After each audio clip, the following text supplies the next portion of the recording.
اللهم صل على سيدنا محمد۔ بسم اللہ الرحمن الرحیم۔ قربانی کے مسائل سے متعلق آج ارادہ ہوا کہ ان مسائل سے متعلق ایک کلپ ریکارڈ کروا دیا جائے اور لوگوں کو قربانی کے بیسک مسائل بتائے جائیں۔ لوگ بہت زیادہ جو سوالات پوچھتے ہیں تو اس پہ میں نے کچھ اشارے لکھ لیے اپنے سامنے تاکہ جو سوال بہت زیادہ پوچھے جاتے ہیں میں ان کے بارے میں ریکارڈ کروا دوں۔ تو میں انشاءاللہ یہ جو قربانی ہے اس کے بالکل شروع سے لے کے آخر تک ترتیب سے کوشش کرتا ہوں کہ مسائل بیان کروں، اور جو مسائل بہت زیادہ پوچھے جاتے ہیں اللہ تعالیٰ سے دعا ہے کہ وہ سارے آ جائیں۔ تو پہلا سب سے بڑا مسئلہ یہ ہے کہ قربانی واجب کس پر ہے۔ قربانی واجب کس پر ہے؟ لم سم عوام کی سہولت کے لیے ایک نصاب بیان کرتا ہوں جو علماء بتاتے ہیں۔ 52.5 تولہ چاندی تقریباً 45 سے 50,000 یا 55,000 یہ آج کل ریٹ چل رہے ہیں، آپ دیکھ لیے گا نیٹ پر۔ تو اتنی مالیت کا کسی کے پاس سونا ہو یا چاندی ہو یا تجارتی مال ہو، تجارتی مال کہتے ہیں وہ سامان جو بیچنے کے لیے آپ نے خریدا ہے، یا کیش رقم ہو، یا یہ کہ ضرورت سے زائد سامان کہتے ہیں وہ سامان جو پورے سال بھی استعمال نہ ہوتا ہو۔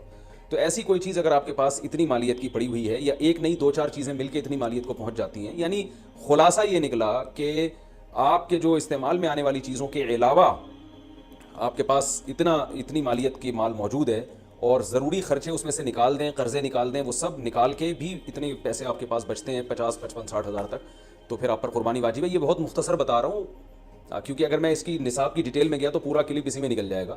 تو لم سم ایک بتا رہا ہوں آپ کو کہ اتنا اماؤنٹ کسی کے پاس ہو تو اس پر قربانی واجب ہے۔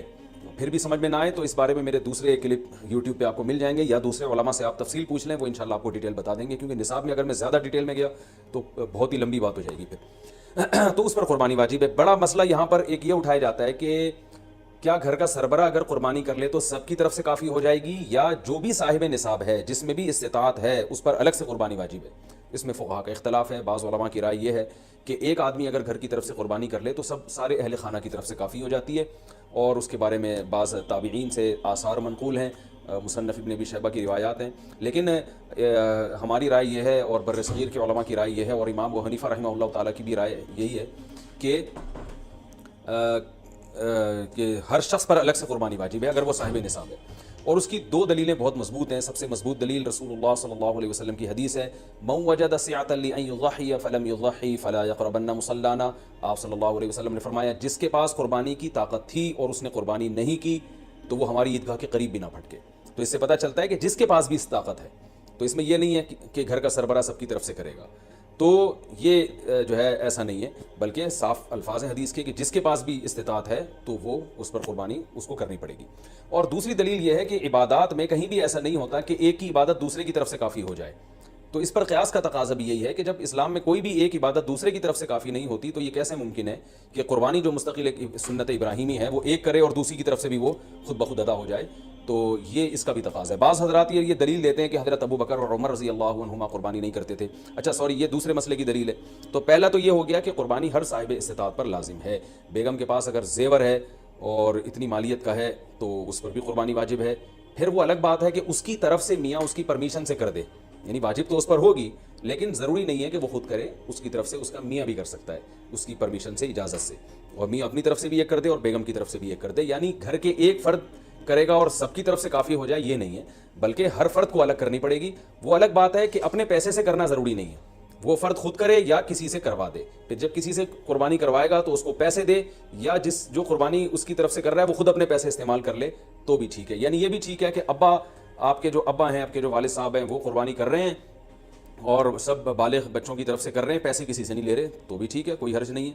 یا شوہر بیوی کی طرف سے کر رہا ہے اور پیسے نہیں لے رہا اس سے تو بہت اچھی بات ہے، ایسا نیک شوہر اللہ میاں سب کو دلائے۔ تو یا بیگم صاحبہ کر رہی ہیں اپنے خرچے پہ اور میاں کی طرف سے بھی کر رہی ہیں، میاں سے پیسے نہیں لے رہی، تو سبحان اللہ، بہت اچھا لگا آپ کو سن کے، تو ہمیں بھی بہت اچھا لگا۔ تو یعنی پیسوں کا ہر ایک کا ڈالنا ضروری نہیں۔ اچھا یہ بھی ایک مسئلہ ہوتا ہے کہ بڑا بھائی کر رہا ہے سب کی طرف سے اور سب سے آدھے پیسے لے رہا ہے قربانی کے، وہ یا تھوڑے تھوڑے پیسے لے رہا ہے، باقی پیسے اپنی جیب سے ڈال رہا ہے تو بھی ٹھیک ہے۔ یعنی جس کی طرف سے قربانی ہو رہی ہے اس کے لیے خود سے پیسے یعنی خرچ کرنا ضروری نہیں ہے، اس کی طرف سے اگر کوئی اور خرچ کر دیتا ہے تو بھی ٹھیک ہے، چاہے پورے پیسے خرچ کرے یا آدھے پیسے خرچ کرے۔ قرضہ لے کے بھی قربانی کی جا سکتی ہے، آپ کے پاس اگر پیسے نہیں ہیں تو آپ قرضہ لے کے کر سکتے ہیں، اگر آپ کو یقین ہے کہ میں یہ قرضہ بعد میں لوٹا سکتا ہوں۔ البتہ قرضہ کھا کے قربانی ٹھیک نہیں ہے کہ آپ نے کسی کا قرضہ دینا ہے، وہ مانگ رہا ہے، دروازے پہ کھڑا ہوا ہے، وہ دے نہیں رہا ہے اور آپ اس کے پیسوں سے بکرے کاٹ رہے ہیں آپ، یہ ٹھیک نہیں ہے، یہ آخرت کے لیے بھی نقصان دہ ہے اور وہ بکرے کے لیے تو نقصان دہ بہرحال ہے ہی ہے۔ تو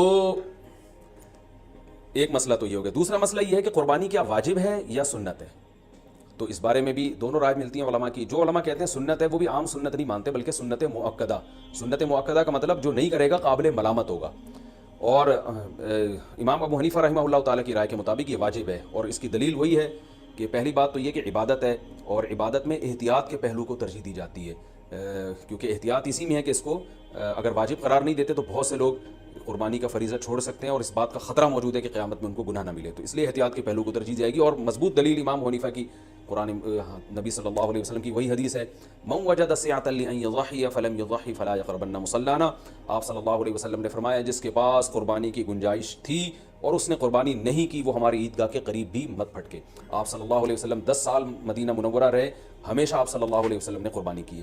بعض حضرات یہ دلیل دیتے ہیں کہ حضرت ابو بکر اور حضرت عمر نے قربانی نہیں کی اپنے دور خلافت میں, اس سے پتہ چلتا ہے کہ قربانی واجب نہیں ہے. تو یہ دلیل اس لیے درست نہیں ہے کہ حضرت ابو بکر اور حضرت عمر رضی اللہ تعالیٰ عنہ مسکین تھے, غریب تھے, اگرچہ مسلمانوں کے خلیفہ تھے, لیکن یہ ان کی ایک کوالٹی تھی کہ اتنے لاکھوں مربع میل کے مالک ہونے کے باوجود وہ پیون زدہ کپڑے پہنتے تھے. تو صاحب استطاعت پہ قربانی واجب ہے. یہ دونوں حضرات بڑے تھے مگر قربانی نہیں کی انہوں نے, جیسے کہ روایت میں آتا ہے اس کی وجہ استطاعت نہ ہونا. تو استطاعت اگر نہیں ہے تو پھر قربانی لازم نہیں ہے, بلکہ اگر آپ قرضہ لے کے قربانی کرو گے اور خطرہ ہے کہ میں قرضہ ادا نہیں کر سکتا تو پھر تو جائز ہی نہیں ہے آپ کے لیے, کیونکہ دوسروں کا حق دبا کے آپ کے لیے عبادت کو کی بجا آوری یہ ٹھیک نہیں ہے. اس کی فضیلت کیا ہے قربانی کی؟ رسول اللہ صلی اللہ علیہ وسلم نے ارشاد فرمایا بقرعید کے دنوں میں یا ایام نہر میں اللہ کو جانور کا خون بہانے سے زیادہ کوئی عمل محبوب نہیں ہے, اور ہر بال کے بدلے میں اللہ نیکی عطا فرماتے ہیں. یہ قربانی کی بہت بڑی فضیلت ہے اور اس کی فضیلت آپ علماء سے بیانات میں سنتے ہیں. میں بھی چونکہ بہت مختصر جلدی بات کر رہا ہوں تاکہ میں پورے موضوع کو جلدی سے سمیٹ لوں. اب مسئلہ یہ آئے گا کہ جی قربانی ایک بڑا اہم مسئلہ آج کل یہ چل رہا ہے. نبی صلی اللہ علیہ وسلم نے فرمایا کہ عید کی نماز کے بعد جس نے قربانی کی تو قربانی ہوگی, نماز سے پہلے کر لی تو آپ نے اس قربانی کو قبول نہیں کیا. تو اس سے صاف پتہ چلتا ہے کہ شہر میں جہاں عید کی نماز ہوتی ہے وہاں عید کی نماز سے پہلے قربانی نہیں ہوتی. اب چونکہ بہت ساری عید کی نمازیں ہو رہی ہیں تو علماء کہتے ہیں کہ جس شہر میں آپ رہتے ہیں پورے شہر میں کہیں بھی عید کی نماز ہو جائے گی تو آپ کے لیے قربانی کرنا جائز ہوگا. بہتر تو یہی ہے کہ آپ خود جب تک عید کی نماز نہ پڑھیں قربانی نہ کریں. لیکن اگر کسی نے قربانی کر لی خود نماز پڑھنے سے پہلے تو اگر پورے شہر میں کہیں عید کی نماز ہو چکی تھی تو آپ کی قربانی ہو گئی, عید کی نماز نہیں ہوئی تھی آپ کی قربانی وہ کالعدم ہے. آج کل لاک ڈاؤن کی وجہ سے کورونا کی وجہ سے یہ بھی مسئلہ کھڑا ہوا ہے, بہت سے ملکوں میں عید کی نماز پہ پابندی ہے. یو اے ای سے فون آتا ہے بھائی یہاں دبئی میں تو عید کی نماز ہی نہیں ہو رہی, تو وہاں کیا کیا جائے گا؟ تو وہاں پر یہ کیا جائے گا کہ بہتر یہ ہے, افضل یہ ہے کہ زوال کے بعد آپ قربانی کریں. اگر پورے شہر میں عید کی نماز ہو ہی نہیں رہی ہے تو پھر زوال کا وقت یعنی ظہر کا وقت جب داخل ہو جاتا ہے تو پھر آپ جانور قربان کریں, اس سے پہلے قربانی نہ کریں. لیکن اگر اس سے پہلے کسی نے قربانی کر لی تو فقہا کی ایک رائے یہ بھی موجود ہے انشاءاللہ وہ قربانی بھی ادا ہو جائے گی.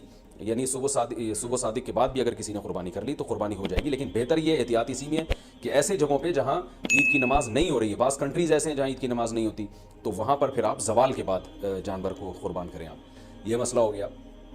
اچھا, اب جانور خریدتے ہوئے کیا چیزیں آپ نے دیکھنی ہے. سب سے پہلی بات 4 جانوروں کی قربانی جائز ہے. اونٹ, اور یہ گائے بھینس بھی گائے کے حکم میں ہی ہے, اور بکرا اور دمبا. ہرن کی قربانی یا نیل گائے کی قربانی یا اور دوسرے جو جنگلی جانور ہیں ان کی قربانی جائز نہیں ہے. ان 4 جانوروں میں اونٹ کی عمر 5 سال ہونی چاہیے, گائے کی عمر 2 سال ہونی چاہیے, اور بکرے کی عمر 1 سال ہونی چاہیے, اور دمبے کی بھی اصل تو یہی ہے کہ 1 سال عمر ہو. لیکن اگر 6 مہینے کا دمبا اور بھیڑ یا جو بھی سرگودا کے کجلے بڑے مشہور ہیں, 6 مہینے کا اگر دیکھنے میں سال کا لگتا ہے یعنی موٹا تازہ ہو تو 6 مہینے کا دمبا بھی جائز ہے. 6 مہینے سے کم کا جائز نہیں ہے. اور 6 مہینے کا دمبا اگر دیکھنے میں 6 مہینے کا نہیں لگ رہا, 1 سال کا نہیں لگ رہا, بچہ ہی لگ رہا ہے, چھوٹا لگ رہا ہے, کمزور ہے, پھر اس کی بھی جائز نہیں. تو دمبا اگر 6 مہینے کا موٹا تازہ ہے تو اس کی قربانی جائز ہے. اور باقی بکرا 1 سال کا ہونا ضروری, اور گائے 2 سال کی, اور اونٹ 5 سال کا. اچھا, اس میں یہ بات ضروری ہے کہ یہاں سال سے مراد اسلامی سال ہے. مثال کے طور پر آپ بکرا لینے کے لیے گئے مارکیٹ میں, ہاں بھائی کتنی عمر ہے, اس نے کہا کہ جی اتنی عمر ہے, تو آپ اس سے سیدھا یہ پوچھیں کہ بھائی پچھلے سال بقرعید سے پہلے یہ پیدا ہو چکا تھا کہ نہیں ہوا تھا. اگر پچھلے سال بقرعید سے پہلے پیدا ہو چکا تھا تو اس سال بقرعید میں اس کی قربانی جائز ہے. بلکہ پچھلے سال اگر بقرعید والے دن پیدا ہوا تھا تو اس سال بقرعید والے دن جب وہ ٹائم گزرے گا تو اس ٹائم میں بھی اس کی قربانی جائز ہو جائے گی, کیونکہ پورا سال اسلامی سال گزر چکا ہے. دانتوں کا اعتبار نہیں ہے, یاد رکھیں. لوگ دانت کو زیادہ فوکس کر رہے تھے, 2 دانت ہے کہ 4 دانت ہے کہ کھیرا ہے, تو دانت کا اعتبار نہیں ہے. اصل حکم ہے جانور کی عمر کا, کہ گائے 2 سال ہو, اور 2 سال میں یاد رکھیں دانت پورے, جو ماہرین ہیں نا جو بچڑے پالتے ہیں وہ کہتے ہیں 2 سال میں دانت نکلتے نہیں ہیں, 2 سال پورے ہونے کے بعد نکلنا شروع ہوتے ہیں. تو اگر آپ کو کسی جانور کے بارے میں یقین ہے کہ اس کی عمر 2 سال ہو چکی ہے تو آپ اس کی قربانی کر سکتے ہیں بچڑے کی, چاہے وہ کھیرا ہی کیوں نہ ہو. البتہ مارکیٹ میں لوگوں کو پتہ نہیں چلتا, جھوٹ بہت چلتا ہے, تو اس لیے لوگ دانت دیکھتے ہیں, کیونکہ دانت اگر نکلے ہوئے ہوں 2 دانت ہیں تو اس کا یقین ہوتا ہے کہ 2 سال سے اوپر کا ہی ہے, اس لیے لوگ دانتوں کو فوکس کر رہے ہوتے ہیں کہ سامنے والے کا پتہ نہیں ہوتا کہ سچ کہہ رہا ہے کہ جھوٹ کہہ رہا ہے. لیکن اگر آپ کو سامنے والے کی بات پر اعتماد آ جائے اور وہ یقین دلا دے آپ کو کہ بھئی یہ 2 سال کا بچڑا ہے, تو پھر بے شک کھیرا بھی ہو تو آپ اس کی قربانی کر سکتے ہیں. اور بکرا اگر 1 سال کا ہو چکا ہے, یقین ہو گیا آپ کو, کسی بھی طرح سے یقین ہو گیا, تو پھر بے شک کھیرا بھی ہو اس کی قربانی بھی آپ کر سکتے ہیں. یہ تو ہو گیا جی جانور کی عمر کے بارے میں. عیب کون سا ہو جانور میں جس کی وجہ سے قربانی نہیں ہوتی, یہ بھی بہت زیادہ سوال پوچھا جاتا ہے. دمیں اٹھا کے لوگ چیک کر رہے ہوتے ہیں اوریجنل ہے, پلاسٹک کی تو نہیں لگی ہوئی. تو اب چونکہ زیادہ تر لوگ سب سے پہلے دم ہی چیک کرتے ہیں تو ہم شروع بھی دم ہی سے کرتے ہیں. تو جانور کی جو دم ہے اگر آدھی کٹی ہوئی ہے تو اس کی قربانی جائز نہیں ہے, آدھی سے کم کٹی ہوئی ہے تو قربانی جائز ہے. تو اس سے پتہ چلتا ہے کہ پوری دم ہی اگر چپکائی ہوئی ہے یا سی ہوئی ہے تو بھی قربانی جائز نہیں ہے. تو کم سے کم آدھی دم, آدھی سے زیادہ دم اس کی سلامت ہونی چاہیے. اس سے تھوڑی بہت کٹی ہوئی ہے تو اس سے کوئی فرق نہیں پڑتا. کان کا بھی یہی حکم ہے, کان اگر آدھا کٹا ہوا ہے تو قربانی جائز نہیں ہے, آدھے سے کم کٹا ہوا ہے تو قربانی جائز ہے. بعض دفعہ ایسے کان نہ چرے ہوئے ہوتے ہیں تو اس سے کوئی فرق نہیں پڑتا, قربانی اس کی بھی جائز ہے. آنکھ کا حکم یہ ہے کہ ایک آنکھ کی اگر بینائی نہیں ہے تو قربانی جائز ہے. بینائی ہے لیکن کم نظر آتا ہے اور جانور دیکھ لیتا ہے گھاس ماس کو تو بھی ٹھیک ہے, یعنی پوری نظر کا 6/6 ہونا ضروری نہیں ہے. البتہ بالکل ہی ایک آنکھ کی بینائی غائب ہو تو پھر اس کی قربانی درست نہیں ہے. لنگڑا پن اتنا ہو اگر جانور میں کہ وہ بیچارہ لنگڑے پن کی وجہ سے آپ اس کو ذبح کرنے جہاں لے جانا چاہتے ہیں نا وہاں تک بھی نہیں جا سکتا, پہیے لگا کے دھکا دینا پڑ رہا ہے آپ کو اس کو, تو پھر تو قربانی جائز نہیں ہے. تھوڑا بہت لنگڑاتا ہو لیکن چل لیتا ہو تو قربانی ایسے جانور کی جائز ہے. یہ ہو گیا جانور کے عیب کے بارے میں. خارشی جانور ہو, خارش زدہ جانور, تو اگر خارش اتنی ہے کہ اسکن سے اس کے گوشت کے اندر تک وہ اثرات پہنچے ہوئے ہیں اور اس کی وجہ سے بہت زیادہ لاغر ہو کے ہڈیوں کا ڈھانچہ بن گیا ہے تو ایسی قربانی, ایسے جانور کی قربانی جائز نہیں ہے. لیکن اگر ایسی ہی خارش ہے اس جانور کو تو اس سے کوئی فرق نہیں پڑتا. آج کل انسانوں کو آپ کو پتہ ہے اتنی خارش ہے, تو جانور میں ہو گئی تو کیا مسئلہ ہو گیا اس سے. سینگ کے بارے میں بھی لوگ بہت سوال پوچھتے ہیں کہ جانور کا سینگ کٹا ہوا ٹوٹا ہوا تو قربانی جائز ہے یا نہیں. بالکل جائز ہے. آج کل تو جانور کے پیدائشی سینگ ہی گھس دیے جاتے ہیں تو وہ جائز ہے. البتہ جانور کا سینگ اگر ٹوٹ گیا چوٹ لگنے سے اور ایسا ٹوٹا کہ جڑ سے اکھڑ کے نا اس کے دماغ ہل جاتا ہے پھر, تو ایسے جانور کی قربانی پھر جائز نہیں ہے. لیکن اس طرح ہوتا نہیں ہے, کوئی حادثہ ہو جائے تو پھر تو ہوتا ہے جانور کے ساتھ, نارملی ایسا ہوتا نہیں ہے. تو اس لیے منڈی سے جب آپ جانور خریدا کریں تو سینگوں پہ زیادہ غور نہ کیا کریں, تمیز سے جانور لے لیا کریں آپ, لیکن اس میں زیادہ وہمی بننے کی ضرورت نہیں. خصی جانور کی قربانی بھی جائز ہے اور بعض لوگ اس کو صحیح نہیں سمجھتے, لیکن صحیح حدیث سے ثابت ہے آپ صلی اللہ علیہ وسلم نے خصی جانور کی قربانی بھی کی ہے. اچھا, دودھ والے جانور کی قربانی بھی جائز ہے لیکن اس کا دودھ پینا جائز نہیں ہے. ہاں جب جانور ذبح ہو گیا تو پھر جانور کے ہر آپ جو ہے گوشت سے بھی فائدہ اٹھا سکتے ہیں, دودھ سے بھی فائدہ اٹھا سکتے ہیں. تو اگر آپ نے جانور قربانی والے جانور جو ابھی ذبح نہیں ہوا اس کا دودھ آپ نے پیا تو دودھ نکالا تو صدقہ کرنا پڑے گا اس کو. اچھا, دوسری بات حاملہ جانور کی قربانی, یعنی وہ گائے جس کے پیٹ میں بچہ ہو. یہ سوال بہت زیادہ پوچھا جاتا ہے. تو دیکھیں اگر وہ گائے جس کے بالکل بچہ ہونے والا ہے, یعنی پورا بچہ بن چکا ہے, بچے کی ولادت کا وقت قریب ہے, تو بہتر یہ ہے کہ ایسے جانور کی قربانی نہ کی جائے, ناپسندیدہ ہے. لیکن جائز ہے, قربانی ادا ہو جائے گی, بہتر یہ کہ نہ کی جائے. اور اگر گائے گابھن ہے اور وہ ابتدائی مرحلے میں وہ حمل ہے اس کے, تو پھر اس میں کوئی, یعنی پھر بہتر بھی یہی, پھر اس میں کوئی حرج نہیں ہے, اس کی قربانی آپ کر سکتے ہیں. تو اگر آپ جانور لے کر آ گئے, بعد میں پتہ چلا کہ اس گائے کے پیٹ میں تو بچہ ہے, تو اب چونکہ لا چکے ہیں, واپس تو کرنا آپ کے لیے بہت مشکل ہے. منڈی میں کون لے کے جائے گا اس کو؟ کراچی کی منڈی کو دیکھ کے ہم تو مسائل بتاتے ہیں بھائی, یہاں تو کیچڑ بارش میں ماشاءاللہ اتنا ہو گیا ہے کہ لوگ کیچڑ میں تیرتے ہوئے جا رہے ہیں منڈی میں. تو اب وہ اس گابن گائے کو آپ لے کے کیسے جائیں گے؟ تو پھر کوئی حرج نہیں ہے, آپ اس گابن گائے کو بھی ذبح کر سکتے ہیں, کوئی حرج نہیں ہے اس میں. ہاں, اس میں سے بچہ جب نکلے تو وہ بچہ اگر زندہ ہو تو فوراً اس کو بھی ذبح کر دیں آپ, تو اس کا گوشت بھی حلال ہو جائے گا. اچھا, لوگ یہاں ایک سوال پوچھتے ہیں اس معصوم بچے کا کیا قصور ہے؟ تو میں ان کو جواب دیتا ہوں کہ اس کی ماں کا بیچاری نے کون سے کبیرہ گناہ کیے جن کو آپ کاٹ رہے ہیں. تو جیسے بچہ معصوم ہے تو اس کی اماں بھی تو بیچاری معصوم ہے. تو اللہ نے ہمارے لیے ان جانوروں کو حلال کیا, ہم ان کا گوشت کھا سکتے ہیں, تو اس لیے ہم ذبح کر سکتے ہیں. وہ بچہ اس کے پیٹ میں ہو تو بھی کر سکتے ہیں. میں نے کہا بتایا کہ بہتر نہیں ہے, لیکن بہرحال قربانی ادا ہو جائے گی اور گوشت بھی اس کا بالکل حلال ہوگا, اس میں ٹینشن لینے کی ضرورت نہیں. تو یہ تو ہو گیا جی حاملہ جانور کے بارے میں. اچھا, جانور آپ منڈی سے لے کے آپ نے خریدا, بالکل سب سیٹ ماشاءاللہ فٹ فاٹ جانور تھا, آپ نے اس کو گاڑی میں چڑھایا, چڑھانے کے دوران اس کی ٹانگ وانگ ٹوٹ گئی اور وہ بیچارہ لنگڑا لولا ہو گیا, تو اس کو ذبح کر کے کھا لیں، وہ قربانی کے لائق اب نہیں رہا ہے، اس کی قربانی جائز نہیں ہوگی۔ یا اسی طرح گاڑی سے اتارتے ہوئے یا گھر میں جو ہے نا کھمبے سے باندھا اپنے اور جانور نے کوئی شرارت کی یا کچھ مسئلہ ہو گیا جس کی وجہ سے آنکھ چلی گئی اس کی، یا کوئی ایسا عیب پیدا ہو گیا جس کی وجہ سے قربانی جائز نہیں ہوتی، تو اب اس کی قربانی ہو نہیں سکتی، وہ آپ پھر قصائی کو بھی بیچ سکتے ہیں اور خود بھی گوشت کھا سکتے ہیں۔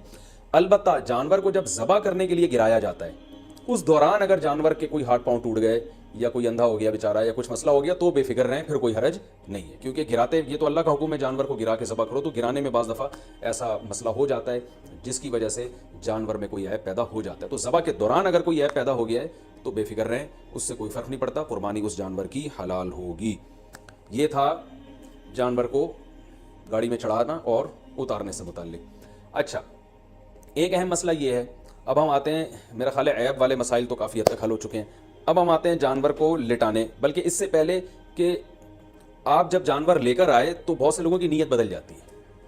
آپ جانور لے کر آئے، بچڑا، جب محلے والوں نے آ کے دیکھا تو کسی نے کوئی تعریف کرتا ہے، کوئی کہتا ہے یار یہ کیا اٹھا کے لے آئے آپ، ٹھیک ہے نا، تو اب آپ کا دل بدل گیا کہ یار پڑوسیوں کے یہاں تو بچڑا ہے وہ تو بڑا ٹائٹ ہے، اب آپ کا دل چاہ رہا ہے کہ میں اس جانور کو چینج کروں۔ تو دیکھیں، اگر آپ نے جانور خریدتے ہوئے قربانی کی نیت سے نہیں خریدا، ویسے ہی خریدا تھا، بعد میں سوچا تھا کہ میں دیکھوں گا قربانی کرنی ہے کہ نہیں کرنی، تو آپ اس کو بیچ دیں، کچھ بھی کریں، کوئی حرج نہیں ہے۔ لیکن اگر آپ نے قربانی کی نیت سے خریدا تھا، جیسے کہ 99% لوگ بقرعید میں قربانی کی نیت ہی سے جانور خرید رہے ہوتے ہیں، گھر لانے کے بعد آپ کی نیت بدل گئی، یار وہ پڑوسی ہے جو وسیم بھائی جو بچڑا لے کر آیا نا، اس پہ الگ ہی نور برس رہا ہے، اور وہ ہمارے بچڑے کے ساتھ جب کھڑا ہوتا ہے تو ہمارا بچڑا تو احساس کمتری میں آئے نا، ہم احساس کمتری کا شکار ہوتے ہیں، تو اب آپ نے ارادہ کیا یہ بچڑا آپ کسی کو پہنا دیں، تو بالکل جائز ہے، جیسے کسی نے آپ کو پہنایا تو آپ بھی کسی کو بچڑا پہنا سکتے ہیں۔ تو لیکن پہنانے کے بعد ہوگا یہ کہ اگر اب آپ کو کرنا یہ پڑے گا کہ آپ جو بچڑا لے کر آئے تھے یا بکرا لے کر آئے تھے، فار ایگزامپل وہ 1 لاکھ کا تھا، آپ نے آگے بیچا 1,20,000 میں، اور اب نیا بچڑا لائے دوبارہ 1 لاکھ کا، تو یہ 20,000 کا جو پروفٹ ہے یہ آپ کے لیے جائز نہیں ہے، بلکہ 20,000 کا پروفٹ آپ کو صدقہ کرنا پڑے گا۔ تو اس لیے جب پرانا جانور آپ بیچیں گے تو نیا جانور یا تو اس سے اسی کی قیمت کا ہو یا اس سے زیادہ کی قیمت کا، اس سے کم قیمت کا لے کر آ گئے تو پروفٹ آپ کو صدقہ کرنا پڑے گا۔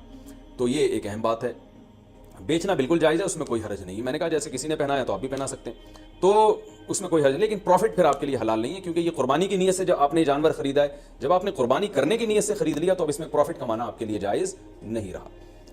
آپ بچڑا لے کر آئے، پورا بچڑا اپنے لیے لے کر آئے آپ قربانی کی نیت سے، تو یہاں آپ نے ارادہ کیا، محلے والے آ گئے، وسیم بھائی نے کہا یار ایک حصہ ہمیں بھی دے دو یار، تو آپ کا ارادہ بدل گیا، آپ نے کہا چل بھائی، تو آپ اس میں سے حصے بھی دوسروں کو دے سکتے ہیں، اس میں بھی کوئی حرج نہیں ہے۔ تو یہ بھی جائز ہے آپ کے لیے کہ اس جانور میں آپ سب کو شریک کر لیں، تو یہ ضروری نہیں ہے کہ آپ نے اپنے لیے گائے خریدی تو وہ پوری گائے آپ کے، ایک حصہ بھی آپ اپنا اس میں رکھ سکتے ہیں، 6 حصے دوسروں کو دے سکتے ہیں۔ ایک اہم بات یہ بھی ہو گئی۔ دوسری ایک اہم بات یہ ہے کہ آج میرے پاس عصر کے بعد ایک بندہ آیا، میں بچڑا لایا تھا، صبح جب میں نے دیکھا تو اس کا انتقال ہو گیا، ان کی ورڈنگ یہی تھی انتقال ہو گیا، میں نے کہا انتقال تو آدمیوں کے ہوتے ہیں، جانوروں کی تو موت واقع ہوتی ہے بھائی، خیر اس کا انتقال ہو گیا، تو مالدار آدمی جس پر قربانی واجب تھی، اگر اس کا جانور بقرعید سے پہلے مر جائے تو اس پر لازم ہے کہ وہ دوبارہ قربانی کرے۔ ہاں، دوبارہ قربانی میں یہ ضروری نہیں ہے کہ جتنا مہنگا پہلا جانور تھا اتنا ہی دوسرا بھی ہو، نہ، سستا جانور بھی کیا جا سکتا ہے، کیونکہ اب آپ پروفٹ نہیں کما رہے اس پہ، تو اس لیے وہ تو اللہ نے نہیں اس کو اٹھا لیا پہلے، تو اس جانور کو ذبح کر کے مرنے سے پہلے گوشت کھا لیں یا قصائی کو بیچ دیں، اور جو آپ نیا جانور لے کر آئیں گے وہ یعنی وہ بیچ اس لیے دیں یا گوشت اس لیے تاکہ وہ اس نے بھی گوشت ہی یعنی گوشت کے طور پر ہی قصائی نے بھی استعمال کرنا ہے اس کو۔ تو جانور اگر مر گیا، آپ نیا جانور اگر لے کر آئے ہیں تو نئے جانور میں یہ ضروری نہیں ہے کہ پہلے والے جانور سے وہ مہنگا ہو، وہ سستا بھی لا سکتے ہیں۔ آپ پوری بچڑا لے کر آئے تھے تو اب کوئی بات نہیں، ایک دمبا کر لیں چھوٹا موٹا آپ، تو یہ ضروری نہیں ہے کہ اتنا ہی مہنگا ہو، اگر جانور مر جائے تو بس آپ نے ایک واجب اپنے ذمے سے پورا کرنا ہے، تو وہ سستا جانور بھی کر سکتے ہیں۔ اور اگر غریب آدمی جانور خرید کے لایا تھا قربانی کی نیت سے، وہ جانور مر گیا تو بس غریب کو ثواب مل گیا، دوبارہ اس پر قربانی واجب پہلے بھی نہیں تھی، اب بھی واجب نہیں ہے۔ تو یہ ہو گیا جی۔ اچھا، اب ہم چلتے ہیں قربانی کے مسائل میں ذبح کی طرف۔ جانور ذبح کرنے میں ایک بڑی کوتاہی ہوتی ہے کہ قصائیوں کے حوالے چھری کر دی جاتی ہے، بعض دفعہ پتہ نہیں ہوتا کہ یہ مسلمان ہیں بھی یا نہیں ہیں، کیونکہ ان دنوں میں ہندو بھی بہت سے قصائی بنے ہوئے ہوتے ہیں۔ تو یاد رکھیے گائے کی گردن پہ یا جانور کی گردن پہ جو چھری چلانے والا ہے، پکڑنے والا کوئی بھی ہو، رسی باندھنے والا کوئی بھی ہو، چھری چلانے والے کا توحید پرست ہونا ضروری ہے یا اہل کتاب ہونا ضروری ہے۔ تو اس لیے یہ دیکھ لیں کہ یہ مسلم بھی ہے یا نہیں، اور تو بلا وجہ خام میں کوئی کہہ رہا ہوں میں مسلمان ہوں تو اب یہ نہیں کہ لیبارٹری چیک کے لیے بھیج دیا آپ نے اس کو کہ ہے بھی کہ نہیں ہے، اتنی تحقیق کی ضرورت نہیں ہے. تو بس یہ پہلے تحقیق کر لیا کریں بھائی مسلمان ہو، توحید پرست ہو، ایک اللہ کو مانتے ہو، نبی صلی اللہ علیہ وسلم کی ختم نبوت کے قائل ہو، اور نبی صلی اللہ علیہ وسلم کو مختار کل، مشکل کشا، حاجت روا تو نہیں سمجھتے. تو جو توحید کا عقیدہ ہے نا وہ بہرحال پہلے ضروری ہے، جو بیسک اسلام کے قاعدے ہیں وہ اس کو پتہ ہونے چاہیے. تو اس کے بغیر جانور کا ذبیحہ جو ہے اگر آپ کو پتہ چل گیا کہ یہ مشرک ہے تو پھر اس کا ذبیحہ حلال نہیں ہے. ایک بات. دوسری بات، قصائیوں میں یہ کوتاہی ہوتی ہے کہ قصائی جو ہے وہ منہ میں گٹکے ہوتے ہیں، پان ہوتے ہیں. میں نے خود دیکھا ہے کہ وہ تکبیر نہیں پڑھ رہے ہوتے ذبح کرتے ہوئے، سب نہیں کرتے یعنی بعض لوگ ایسا کرتے ہیں. تو اگر جان بوجھ کر کسی نے تکبیر چھوڑ دی ہے تو بھی جانور مردار ہو جائے گا.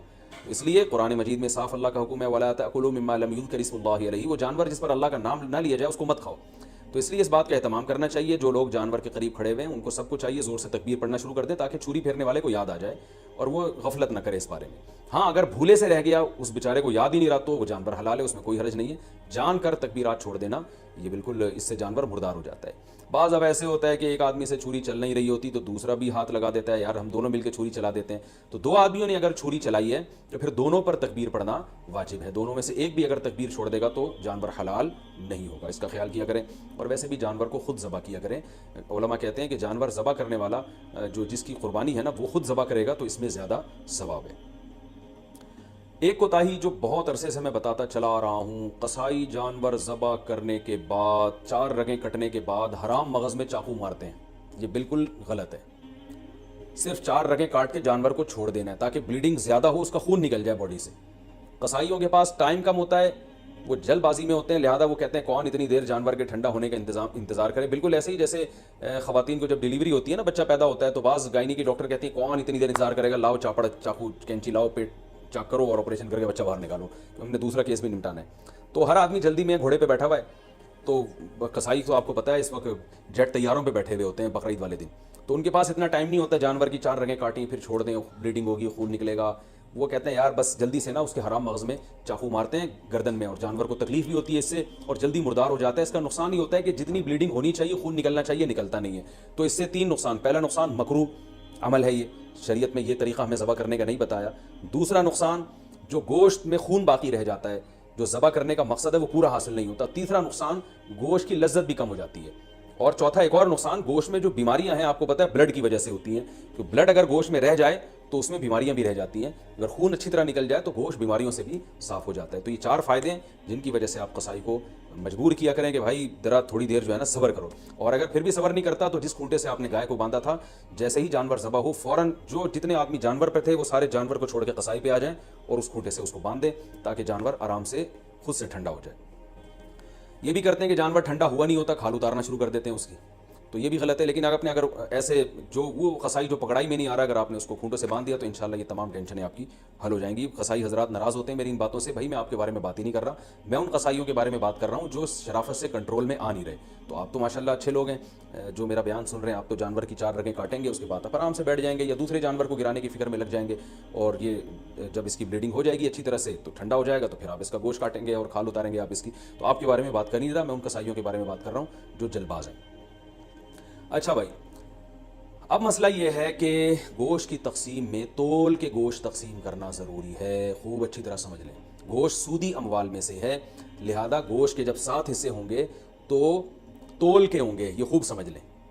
لوگ کہتے ہیں ہم راضی ہیں، تو راضی ہونے کا مسئلہ نہیں ہے، یہ سودی اموال میں سے ہے. اب میں اس کی ڈیٹیل میں جاؤں گا تو یہ کلپ بہت زیادہ لمبا ہو جائے گا، تو اس لیے بس علماء کی بات پر اعتماد کر لیں. اس کو تول کے تقسیم کرنا واجب ہے. اگر تول کے تقسیم سے بچنا چاہیں تو 60 ڈھیریاں بنا کر 7 میں کلیجی ملا دیں، تو پھر تول کے تقسیم کرنا واجب نہیں رہے گا. اس کے دلائل کیا ہیں یہ کسی اور وقت انشاءاللہ بیان کروں گا.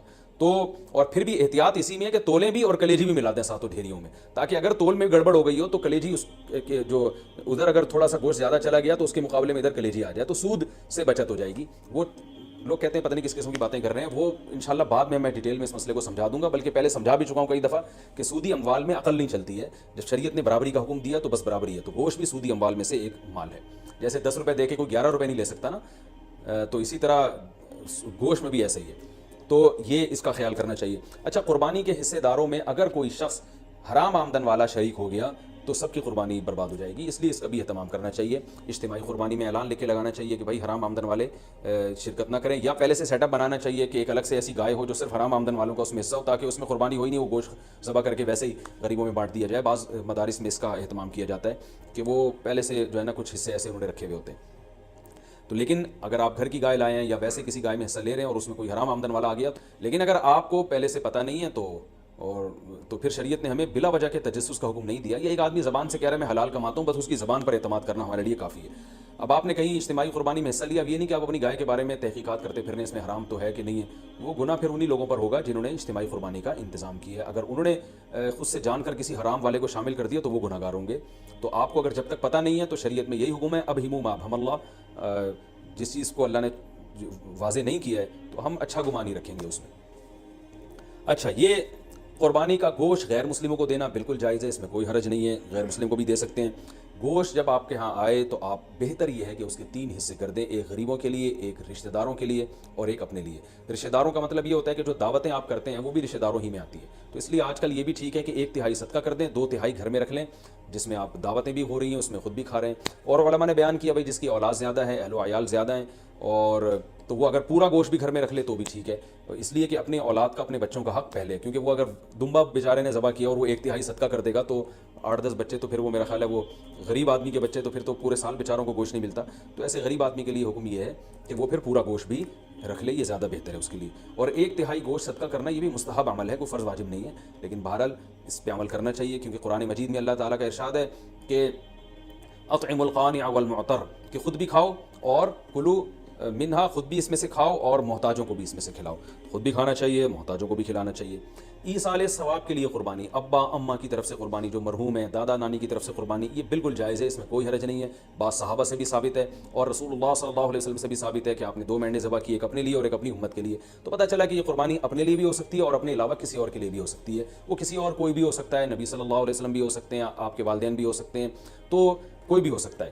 لیکن جب آپ کسی اور کے لیے قربانی کر رہے ہیں تو یا تو وہ دنیا سے جا چکا ہوگا یا وہ زندہ ہوگا. اگر دنیا سے جا چکا ہے تو وہ قربانی کا گوشت آپ خود بھی کھا سکتے ہیں, لیکن اگر وہ زندہ ہے تو اس کی پرمیشن کے بغیر اس کے لیے قربانی نہیں ہو سکتی, کیونکہ وہ ایک عبادت ہے اور جو زندہ آدمی ہے وہ عبادت کا اہل ہے. جب تک اس کی وہ نیت نہیں کرے گا خود تو اس کی قربانی نہیں ہوگی. تو وہ اس کی نیت کے لیے ضروری ہے کہ اس کو کم از کم اطلاع ضرور دی جائے اور وہ اس پہ راضی ہو, چاہے وہ زبان سے اجازت دے دے یا دل سے ویسے ہی راضی ہو, یعنی آپ کو پتہ چل جائے کہ یہ راضی ہے اس پر, تو بھی ٹھیک ہے. اگر کسی نے وصیت کی تھی کہ میرے مرنے کے بعد میرے لیے قربانی کرنا اور مال چھوڑ کر گیا ہے وہ قربانی کا, تو پھر اس کی قربانی میں سے بھی گوشت کھانا جائز نہیں ہے, وہ قربانی بھی آپ کو وہ سارا گوشت صدقہ کرنا پڑے گا.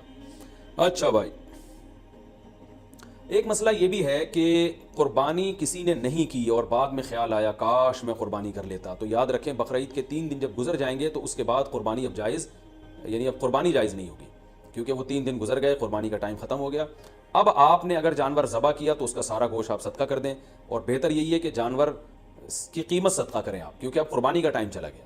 تو اس لیے بقرعید کے 3 دنوں, پھر وہ اگلے سال بقرعید میں بھی نہیں ہو سکتی قضا اس کی, تو بس بقرعید کے 3 دن کے اندر اندر تو جانور ذبح کرنا ہے. اگر آپ نے ذبح نہیں کیا اور آپ پر قربانی واجب تھی, آپ سے غلطی ہوئی ہے, تو اب 3 دنوں کے بعد آپ نے کیا کرنا ہے, اس جانور کا یعنی اس جانور کی قیمت آپ صدقہ کر دیں. اب جو ہے وہ قربانی کا ٹائم چلا گیا. اور یہ بھی یاد رکھیں اس پر بہت مضبوط دلائل ہیں کہ قربانی کے صرف 3 دن ہیں. اس پر میں کلپ ریکارڈ کروا چکا ہوں, صحابہ تابعین کے آثار ہیں, احادیث ہیں کہ صرف 3 دن قربانی جائز ہے, چوتھے دن قربانی جائز نہیں ہے. بہت ساری روایات ہیں اس پر صحابہ کرام کی, تقریباً اجماع ہے اس کے اوپر کہ چوتھے دن قربانی جائز نہیں ہے. اور جو چوتھے دن والی حدیث ہے وہ بالاتفاق ضعیف ہے. تو اس لیے اپنے اہم ترین عبادت کو آپ ضائع نہ کریں, جو اللہ نے ہمیں 3 دن بتائے ہیں اسی میں قربانی کریں, اور وہ اتنے دن ہیں کہ ہمیں چوتھے دن کی طرف جانے کی ضرورت بھی نہیں. لیکن اگر کوئی کر رہا ہے تو بحث مباحثہ نہ کریں, لڑائی جھگڑا یہ بھی اچھی چیز نہیں ہے. آپ خود احتیاط کریں, صرف 3 دن, اور جتنے لیٹ کریں گے قربانی کا ثواب کم ہوگا. پہلے دن سب سے زیادہ, دوسرے دن اس سے کم, تیسرے دن اس سے بھی کم. اچھا بھائی, اور مسئلہ کیا ہے کہ قربانی میں عقیقے کی نیت کرنا, یہ سوال بھی بہت پوچھا جاتا ہے. بالکل جائز ہے, آپ ایک گائے لے کر آئے تو آپ اس میں اپنے بچوں کا عقیقہ بھی کر سکتے ہیں, اور قربانی کا یعنی بیٹے کا, لڑکے کی طرف سے 2 حصے ڈال دیں اس میں, اور ایک اپنی قربانی بھی کر لیں, یہ بھی بالکل جائز ہے. اچھا بھائی, اور نابالغ اولاد کی طرف سے قربانی, دیکھیں جو نابالغ اولاد کی طرف سے قربانی ہے اگر تو انشاءاللہ اس کو ثواب ملے گا. قربانی وہ آپ ہی کی طرف سے ہوگی, تو یعنی آپ ہی اس قربانی کے مالک ہیں. تو کیونکہ جو نابالغ ہے نا اس پر قربانی بہرحال واجب نہیں ہوتی, چاہے وہ کتنا ہی مالدار کیوں نہ ہو. اور اگر بالکل ہی چھوٹا بچہ ہے تو پھر اس کی طرف سے قربانی کا مطلب یہ ہوتا ہے کہ آپ خود ہی بس قربانی کر رہے ہیں, تو وہ قربانی کا اہل نہیں ہے, اس کی طرف سے قربانی نہیں ہوگی. ہاں اگر وہ سمجھدار ہے, بلوغت کے قریب ہے, تو پھر اس کی طرف سے قربانی ادا ہو جائے گی, اگرچہ اس پہ واجب ہے نہیں, تو یہ کر سکتے ہیں, اس میں کوئی حرج نہیں ہے. اچھا, ایک اہم مسئلہ یہ بھی ہے کہ اونٹ کو ذبح کرنا یہ سنت نہیں ہے, اونٹ کو نہر کرنا سنت ہے. کھڑے کھڑے اس کی ٹانگ باندھ کے نا یہاں چاقو مارا جاتا ہے, اور ایکسپرٹ جو کسائی ہوتے ہیں وہ ایسے زور سے کٹ لگاتے ہیں کہ ایک دم فوارہ نکلتا ہے, اونٹ بہت جلدی ٹھنڈا ہو جاتا ہے.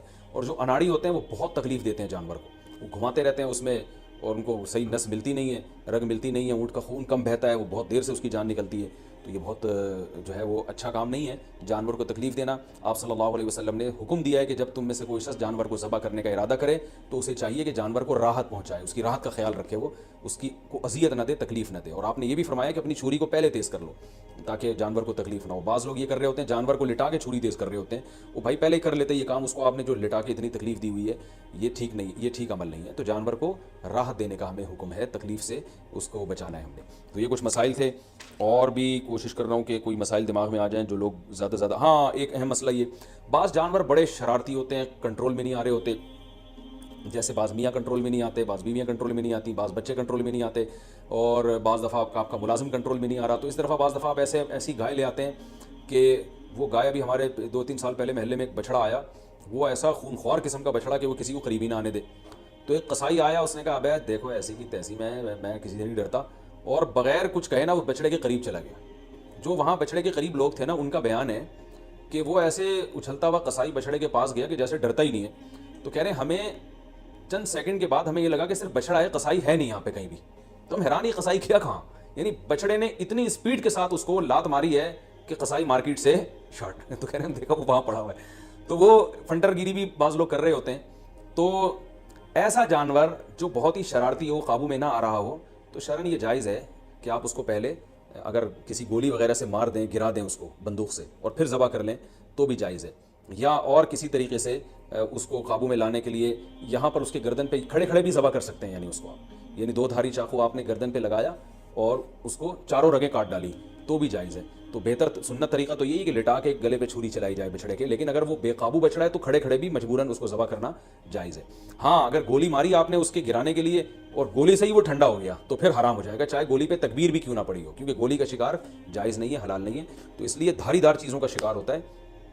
اسی طرح جانور اگر بھاگ گیا اور آپ نے اس کو چاقو مارا پیچھے سے تکبیر پڑھ کے, اور تیر مارا یا چاقو مارا, آج کل لوگ ارطغرل دیکھ رہے ہیں تو تیر ویر بھی لوگ گھروں میں لا کے رکھ رہے ہوں گے, تو تیر مارا, دھاری دار چیز ہے نا, وہ تیر اس کے جا کے لگا, یا چاقو آپ نے مارا, وہ چاقو اس کے لگا, اس سے وہ زخمی ہو گیا, اس سے وہ نیچے گرا, آپ فوراً بھاگیں جا کے اس کو ذبح کریں. لیکن آپ فوراً بھاگے اور ذبح کرنے سے پہلے وہ ٹھنڈا ہو گیا تو بھی وہ حلال ہے, کیونکہ دھاری دار چیز سے شکار اگر کیا تو پھر اگر آپ کو ذبح کرنے کا موقع نہیں ملتا اور اس دوران جانور مر جاتا ہے تو وہ شکار حلال ہوتا ہے, بشرطے کہ آپ نے تیر پھینکتے ہوئے یا چھری پھینکتے ہوئے آپ نے تکبیر پڑھی ہو, اللہ کا نام لیا ہو. لیکن اگر آپ قریب پہنچ گئے اور زندہ تھا وہ, تو پھر آپ نے ذبح نہیں کیا تو پھر حلال نہیں ہوگا. یا آپ نے تیر سے شکار کیا یا چاقو سے شکار کیا, اس کا یعنی نیزہ مارا اس کے اوپر, اور وہ پھر آپ اس کے پیچھے بھاگے نہیں اس کو ذبح کرنے کے لیے, تو بھی وہ حلال نہیں ہوگا. یعنی آپ نے اپنی ذمہ داری پوری کی, اس کے باوجود وہ آپ کے پہنچنے سے پہلے ٹھنڈا ہو گیا تو پھر وہ حلال ہے. لیکن گولی کا شکار کسی صورت میں حلال نہیں ہے.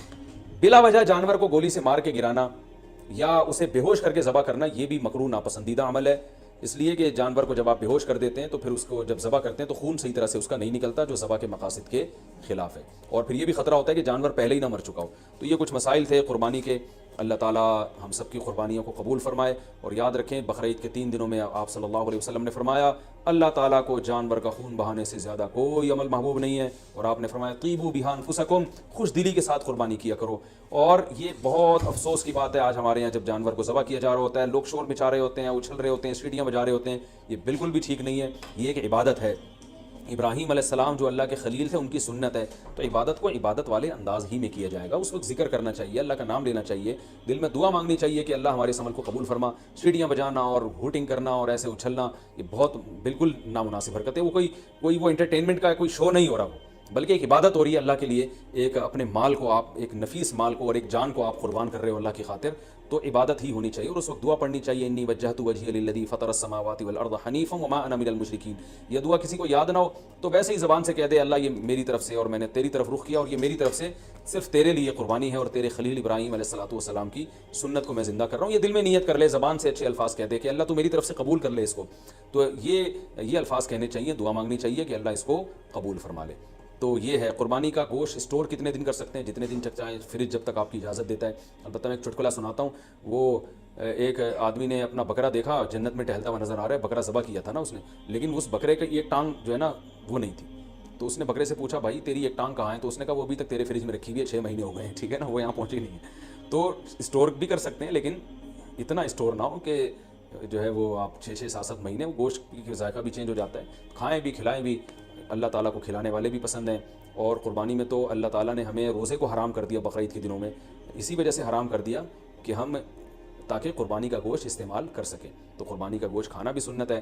آپ صلی اللہ علیہ وسلم نے 60 اونٹ اپنے ہاتھ سے نہر کیے تھے، اور روایت میں ہے کہ ہر اونٹ سے کچھ نہ کچھ گوشت آپ صلی اللہ علیہ وسلم نے چکھا تھا، تو اس لیے مبارک گوشت ہے، اللہ کی طرف سے ضیافت ہے۔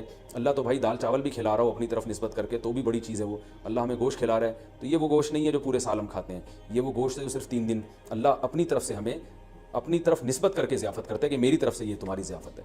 بڑی مبارک چیز ہے، اللہ تعالی ہم سب کو سمجھنے کی، عمل کرنے کی توفیق عطا فرمائے۔ وما علینا الا البلاغ۔ ایک اور مسئلہ رہ گیا کہ قصائی کو گوشت کی اجرت کے طور پہ دینا جائز نہیں ہے، قصائی کو الگ سے اجرت دیں۔ گوشت ویسے ہی جب بیٹھا ہو تو کھانا وانا گوشت پکا کے کھلا سکتے ہیں، سب کھا رہے ہوتے ہیں تو وہ بھی کھا سکتا ہے، لیکن گوشت جو الگ سے قصائی لوگ سائڈوں پہ نکال لیتے ہیں، پٹ کا گوشت الگ کر دیا، چانپیں ادھر کر دی، بہت ہاتھ گھوم رہے ہوتے ہیں بعض۔ مفتی طارق مسعود صاحب کے بیانات